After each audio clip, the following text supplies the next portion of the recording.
buong drama ng buhay, aming isasalaysay. Ang drama mo. Live.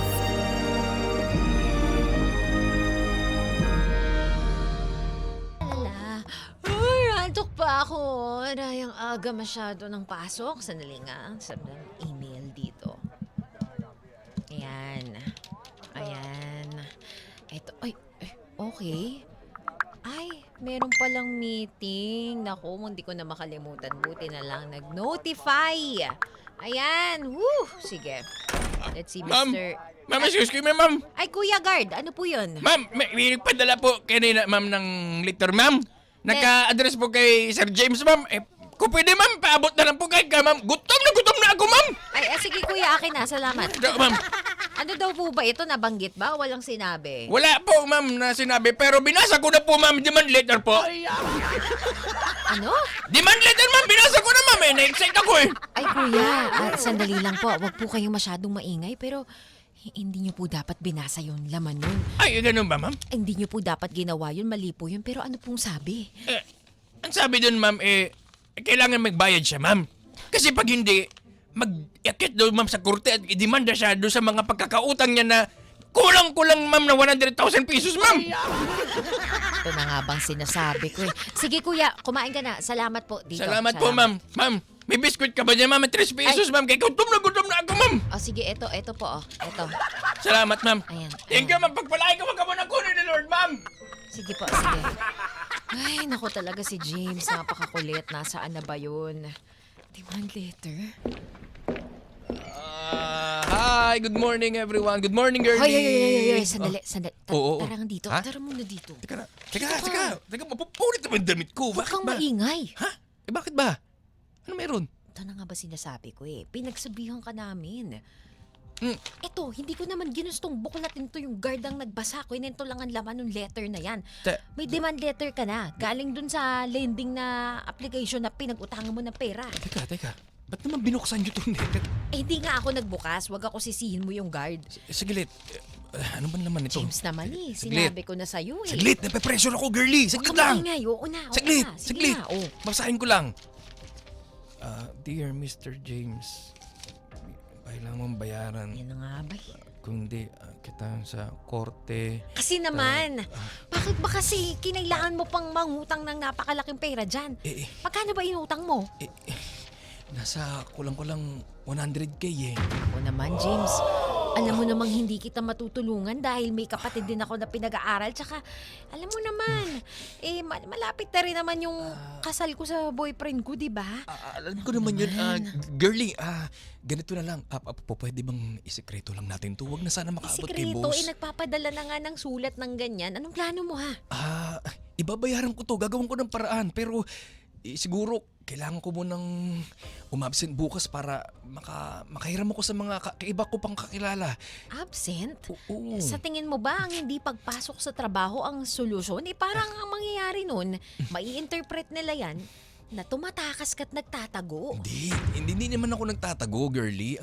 Ang akin lang naman para magawa ko ng paraan to. Huwag na sana makaabot kay Busto, please. Girlie, please. May mancom tayo ngayon. Nandyan si Bossing. Pag tinanong sa atin, nasan si James? Ano isasagot natin? Ayun na. Good morning, everyone. Girlie, Sir. nasaan ito si James? Si James. Kaya si James daw. Boss, Si James, sir. Anong, sabihin nyo ang totoo. Dahil tinanong ko sa HR ito si James, 3 araw nang wala dito sa opisina. Actually, sir, hindi nga po 3 araw. Mali po yung narinig nyo. 3 linggo na po. Ano? 3 linggo? This is so Wag po kayong magmumura. unethical. Wag po magmumura. Hindi ako magmura. Sorry po. Alam ni Bong yan. Boss, kasi, ano po bang nakarating sa inyo na dahilan kung bakit po hindi siya nakakapasok ng 3 linggo? Alam nyo, it come to my attention that this man, James, had a loan from different lending. Sir, teka lang ngumunguya ho ba kayo ng nganga? Luwan niyo muna Hindi, kaya. malamig dun sa hig. Okay. Sige po. Ano po yun? Nag-loan lending app? Oh, nag-loan sa... Ito, hawak ko ang papel, ang demand letter. Ako, nakarating na kay boss. Alam mo, hindi ako papayag na madamay sa kawalangan ni James itong kumpanya ko na papasukin nyo yan, kundi patayin ko yung ilaw. Ay, sir, huwag niyo naman kaming papatayan dito ng ilaw. Nagtatrabaho kami ng barangay. Pasensya na, hindi ko sinadya. Sir, baka naman ho, inaayos niya na yung problema. Kaya hindi po nagpapapasok ng 3 linggo. Pero kilala naman ho natin si James. Ay, Matapang, malakas ang loob. Pusong bato yun hindi ho yun manghihina lang dahil sa problemang yan. Tama, boss. Tsaka baka gumagawa lang boss ng paraan. Alam mo, Bakulaw, girly, mabait ako sa inyo. Pero dapat mabait din kayo sa akin. At yung pagmalasakit dito sa... At sir, syempre, kung disiplina at tapang lang naman, kayo po yun. Takot nga ho kaming gumawa talaga ng hindi maganda under your watch. Pero sir, talaga yan. Basta isabihin nyo sa kanya, magpasok siya dito sa opisina at gawin niya yung tama. Dahil kung hindi, I will fire him. James, ano bang ginawa mo? Napaka mo talaga. Bakit hindi ka man lang sumasagot sa akin, ha? Di ba best friends tayo dito sa trabaho? Alala ako sa'yo. Tara nga dito. Saglit.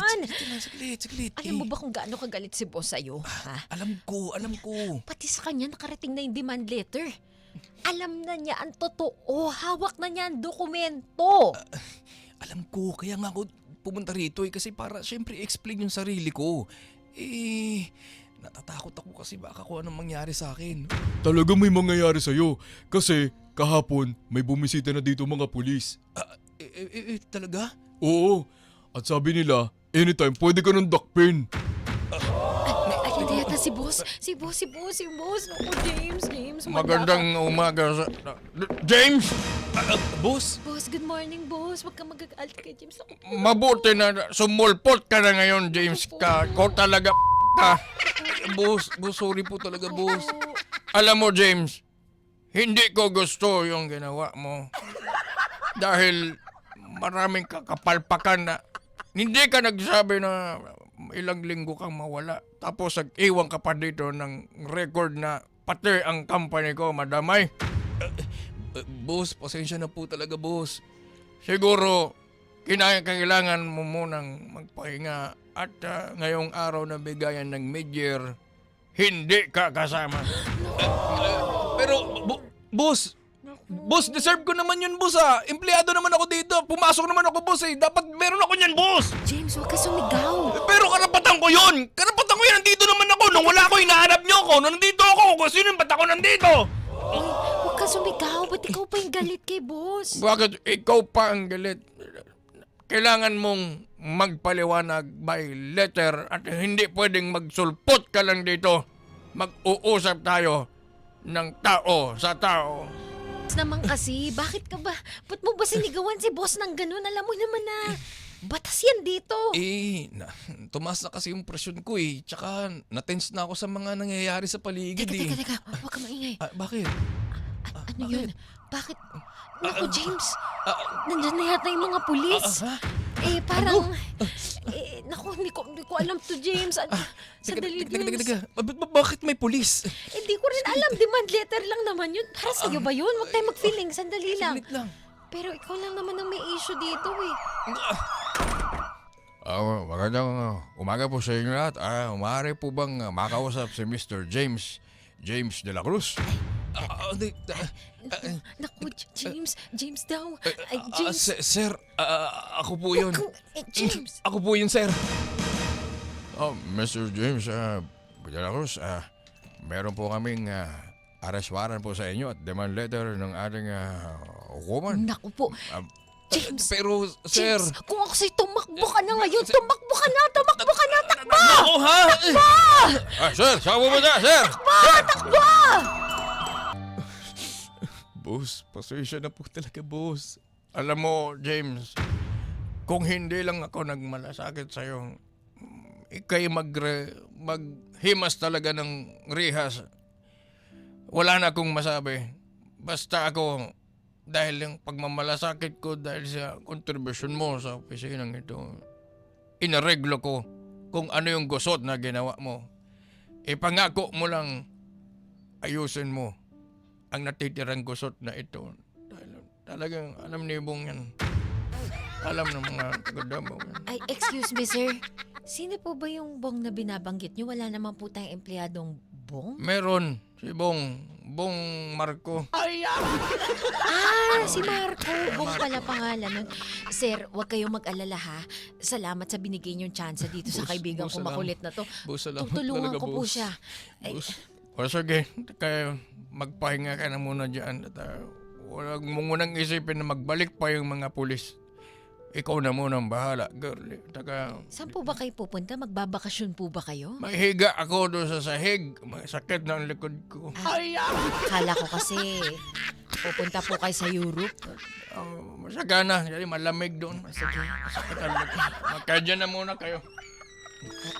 Salamat, boss. Talaga? Girlie. Tumakbo-takbo ka pa? Alam mo ba, para kang kriminal. Kriminal ka ba, ha? Ang pagkakakilala ko sa'yo, mabuti kang tao. Malinis ang budhi mo.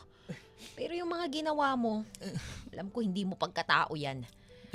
Ang dami sa atin nasisira ng dahil sa pera. Dahil nasisilaw tayo sa kung anong pwedeng magawa at mabili ng pera. Pero James, sana maging rooted ka pa rin sa integridad mo. Hindi yung nagiging mukha kang masamang tao dahil lang sa paghahabol mo at paghahangad ng mas marangyang buhay.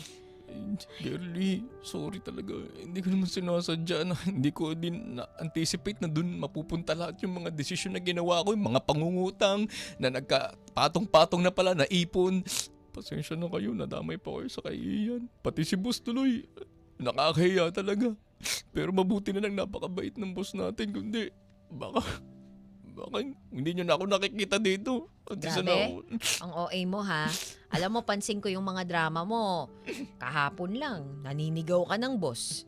Ngayon, umiiyak ka. Best actor ka rin no? Hindi, kasi nahihiya naman talaga ako, girlie. Sa inyo, kay boss, sa'yo, lalo sa'yo kasi sinabihan mo na ako noon pa. Hindi ako nakinig sa'yo eh. O Shasha, huwag na tayong magdrama ditong dalawa dahil alam mo naman na tayong magkaibigan dito sa opisina, tayo lang din ang magtutulungan. Sa hirap ba naman ng ekonomiya ngayon? Sinasabi ko sa'yo, James, alagaan mo yung trabaho natin. Mahirap kapag si boss na ang nawala ang tiwala sa atin. Oo, girlie, tatandaan ko na yan, hindi ko nakakalimutan yan. Tsaka, pangalamang pagkakataon ko na to, hindi na ako uulit. Gagawin ko na yung tama. Hindi na ako mangungutang ulit. Babayaran ko na lahat ng mga existing na utang ko na to. Tsaka makikinig na ako sa'yo. Salamat talaga, girlie. Sige, kaya mo yan. Basta nandito lang ako para sa'yo ha. Yung ibinigay sa'yo na bonus, alam ko binigay pa rin. Ipambayad mo na agad yan dun sa utang mo ha.